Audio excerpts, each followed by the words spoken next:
It seems like it's been more frequent that I talk to entrepreneurs or companies in the autism space. And it's one where there are multiple solutions out there. It is a big market.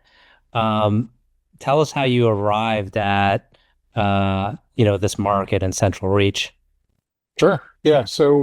Um, so I actually took over from the founder, but I think so. I'll share the founding story first, and then briefly, and then how I got here. But so the founder was like any vertical, like the typical vertical software founder. She was a practitioner, board certified behavior analyst. She worked with kids with autism.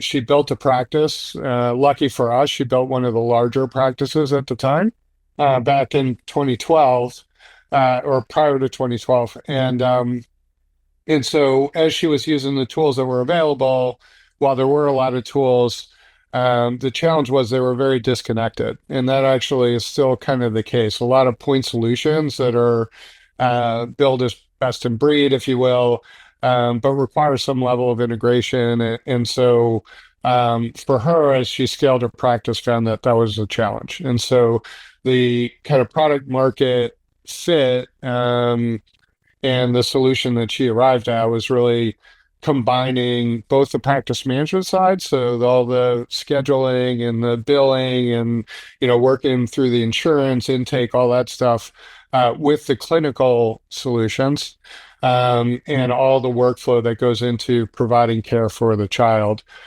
in one user interface, kind of sitting on top of one data set, which really streamlined kind of things for practices. So all the growth prior to me getting here was really based on product market fit of just as a better mousetrap, thankfully. And then as I got in, I came in from after I sold my prior company, which is a company called WorkWave, and was able to partner with Insight Partners, and basically, did the traditional scaling work of building the team, setting the process, getting the systems in place, but always doubling down on this kind of benefit that we had around product market fit. And as we kind of get to, which I'm assuming every conversation gets to AI at some point, the fact that we have all the data in one place under one schema really allows us to apply AI in a different way than our competitors.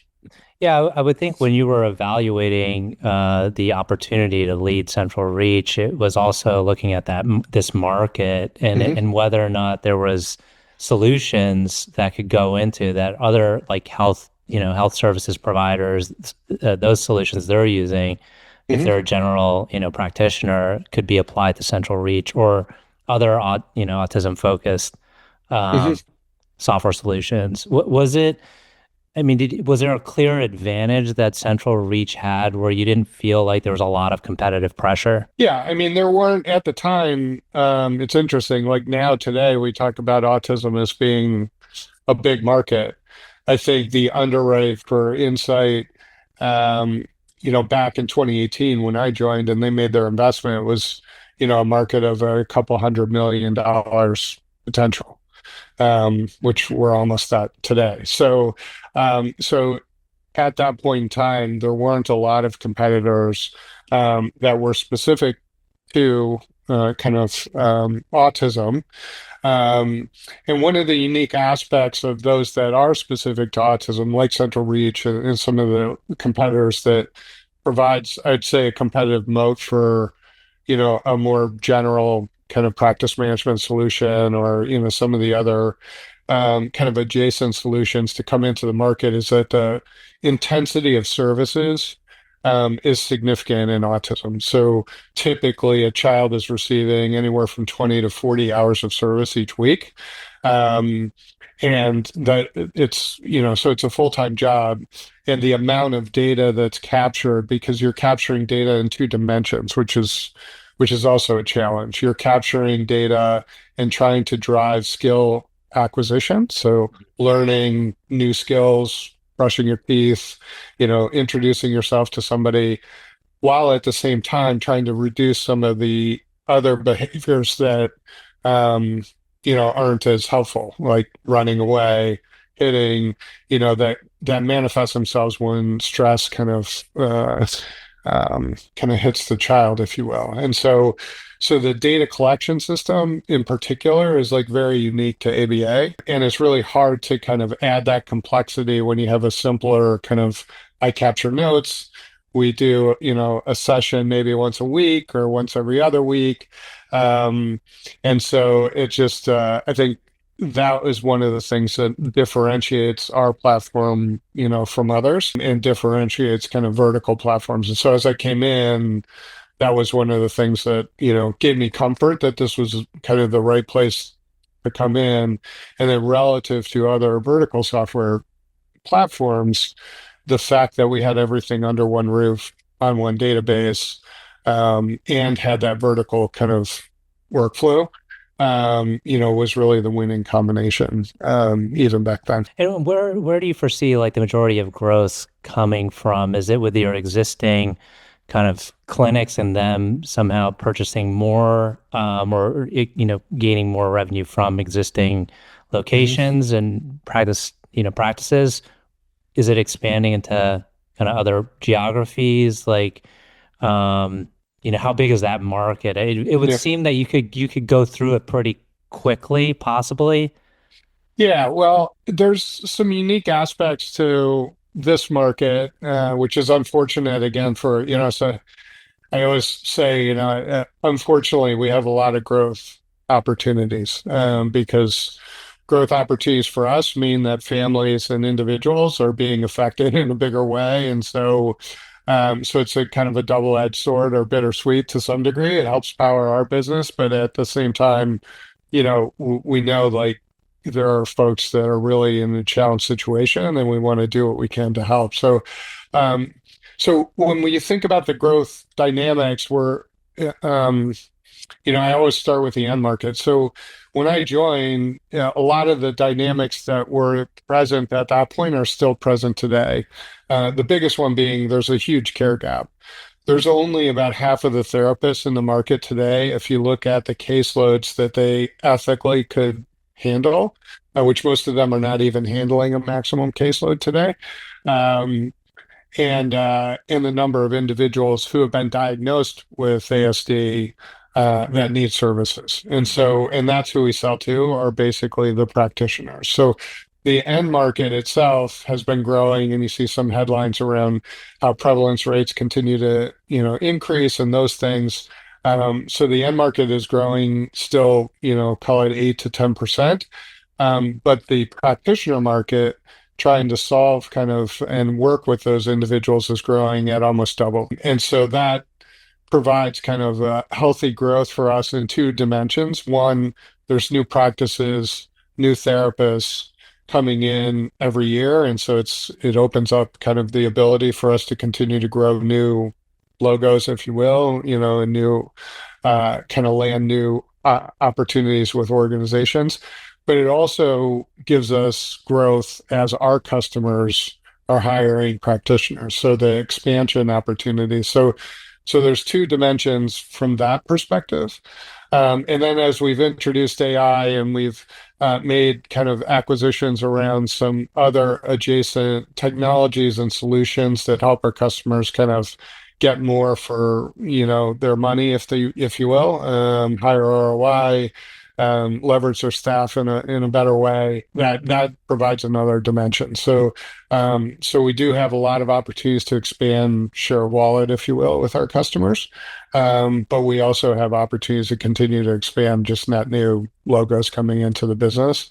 And then most recently, we made two acquisitions earlier this year, or called AI Measures and Spectrum AI, which allow us and put us in kind of a leadership position to help the industry move from a fee for service model, which is basically like, if you provide an hour of service, you get paid the hourly rate. And if somebody else does, they get paid the hourly rate, but there's no measure of quality that everybody agrees on. And so really where the industry needs to go, where we want to help facilitate our customers to go, and where the payers would like to go as well, is more to a quality-based, outcome-based kind of reimbursement model. And those two acquisitions really helped us get a foothold in that market, and that's going to be a growth driver going forward. I'd like to touch on capital partnerships. So you have Insight, was a renowned investor. Mhm. Um, what value have they brought aside from financial capital? Mhm. How do you interact with them, and maybe they have capabilities that help grow the business? Yep. Yeah. So we have, I think, so I will talk about Insight. We actually sold the business earlier this year to Roper Technologies, which is a publicly Right. traded company. So I'll talk about kind of the compare contrast of both of those. But so Insight, I think when it comes to like sponsors and financial partners, to your point, like certainly everybody's got capital. So I think having capital and having kind of a perspective on how that capital gets deployed and making sure that's aligned is really important because, you know, Insight is a very much a growth equity investor. Like they make their returns on building great businesses that grow. They're not into cutting, and financial engineering and those things. And I think for a business like ours, obviously that's a much better partner than what you'd consider traditional private equity. The second thing is like um, investors like Insight who've done a lot, like they just only look at software. So one, in terms of scaling software, they've seen like pattern recognition is hugely important. And there's a lot of value that I can get as a CEO or team can get by leveraging their pattern recognition over the years of, hey, here are the kinds of things you need to do on sales and process or marketing, et cetera, hiring. So that's a second. And I think they brought that in spades. And the third is not only did they have software experience, but they also had healthcare technology experience, right? And so I came from outside healthcare. I was in field services before, not a healthcare background. I wasn't kind of touched by autism. So all that was new to me. Having a sponsor who had made multiple investments in healthcare businesses and know kind of the difference in terms of or the uniqueness around, what you need to do with product, how you need to think about data security, privacy, et cetera, is really valuable. Um, so I think, those would be probably the big three. And then the fourth is, for me, with somebody like Insight in particular, the network of other CEOs and businesses at similar stages. Mm. There's a lot of learning that can go on, even though they're different in terms of the end market, to be able to say, like, here are things that are challenging me, how have you handled that, et cetera, and vice versa. So they were really helpful, kind of throughout the entire kind of whole period.